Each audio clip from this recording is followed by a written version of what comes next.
Hey everybody, this is Chris Estrada here at Indy Racing Revolution on Most Valuable Network.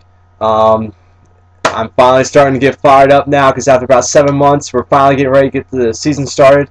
Well, not necessarily, that doesn't start until April 5th, but this week at Homestead Miami Speedway, we're going to get started with Firestone Indy Lights testing, as well as testing for the IndyCar Series on Tuesday and Wednesday night. First order of business is going to be on Monday. The Firestone Indy Lights rookies are going to take to the track. That will go from about 9 a.m. to 5 p.m. Eastern, and there are plenty of people, as far as rookies are concerned, that we should really keep an eye on.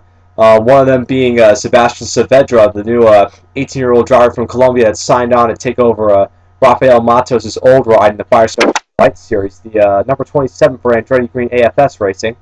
Also a few other rookies as well. We got apparently somebody trying to become the first Russian to drive the Indy 500. That could be a future goal for this guy. Let me see if I can spell his name right, though. This could be a problem. Here we go. Sergei Mokhshantsev. I hope I got that right. Anyway, he's from Moscow. He's now going to be driving in this series. We're also looking at other rookies such as James Hinchcliffe from Canada. He is a standout in the Atlantic Series from what I remember. We're also seeing two rookies from Panthers Firestone Indy Lights Series team. One of them, Martin Plowman, and the other, Pippa Mann, both of them from England. So there's definitely going to be a free-for-all as far as the Rookie of the Year is concerned. A lot of rookies so far that are going to be heading down to Homestead for testing. Then Tuesday and Wednesday, obviously, we're going to get the big boys out, the IndyCar Series, from 4 to 10 p.m. Eastern Time on both nights. We're going to be seeing some really good storylines start to unfold from here. Obviously, first off, Dario Franchitti coming back to target Chip Ganassi Racing. Obviously, he did get in some time at the Australia race, but now the 2009 season's probably starting to get fired up. It'll be interesting to see how he adapts with target Chip Ganassi Racing, how he adapts back to the open wheel car, and how he adapts with Scott Dixon as a full-time teammate now. Same goes for other people such as Dan Weldon from Panther Racing. That's the team that gave him the start. It'll be very interesting to see how he meshes over there, especially with a one-car operation. Also, a few other things, Dreyer and Reinbold, Mike Conway, the English driver, former Formula One tester with Honda. It'll be very interesting to see how he adapts to the oval. This is good. From what, if I remember it right, it's going to be his first time on an oval, so it'll be very interesting to check him out. But perhaps the two bigger stories that have emerged in the past week have obviously been the official signing of Robert Doornbos, the Dutch driver, former Champ Car Formula One driver. He's going to be driving for Newman Haas Lanigan Racing.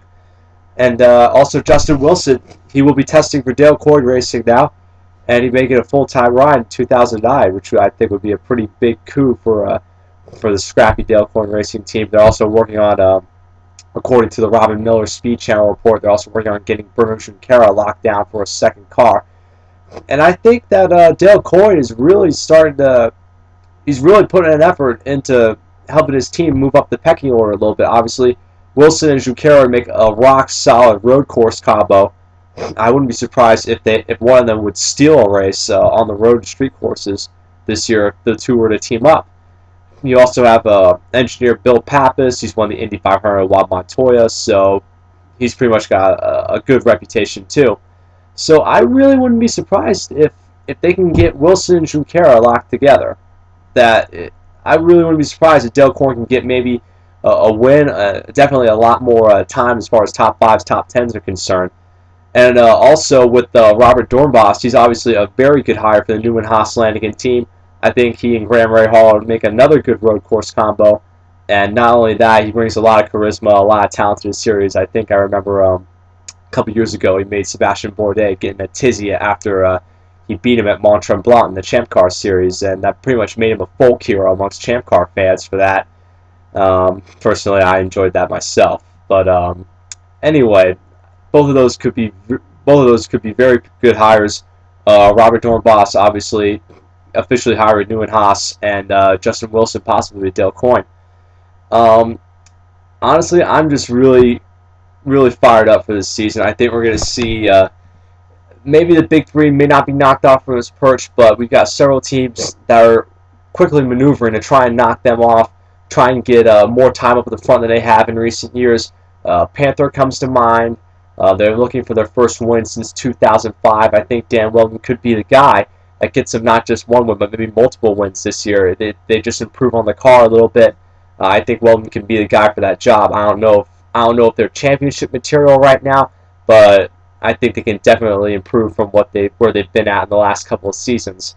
Also with Newman Haas Langen Racing, we got 1 year of IndyCar experience under their belt. I think Brandon Rahal is going to be doing a much better job this year. He'll get a lot of help from Dornbos too. Pretty much all the Champ Car teams are going to be in a position to improve, especially Newman Haas, as I mentioned, also KB Racing Technology, even though it looks like they're going to, not quite known yet, but right now they're in a one-car situation with Mario Moraes. As far as I understand, they're still working on the whole Paul Tracy situation. We'll have to see how that pans out. Right now I'm looking at them as a one-car operation, but still, Moraes showed a fair deal of improvement towards the end of the 2008 season.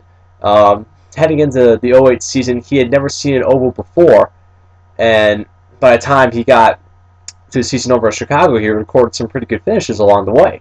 So I'm also kind of interested in seeing how Moraes progresses. He's got a sponsorship backing from, I believe, Votorantim, and it'll be very interesting to see how he does with improved equipment and an improved team. So there's definitely a lot of things to cover in these next few days. Indy Racing Revolution will do the best that it can to bring the news to you. We will be keeping track of all the testing as soon as we can. Some days the post may be a little bit slower than others, but that's just because I have classes. Not only that, I also have another job. You know my jobs pretty much. So I will be posting as much as I can. And basically just follow Indy Racing Revolution throughout the testing and throughout the 2009 season. You know where we are, mvn.com/Indy Racing Revolution. And also, I have decided to create a little YouTube account, which is where I'm going to be putting all these video blog posts now. You can find me simply enough at youtube.com/Indy Racing Revolution. That's all for now. I'll see you guys later.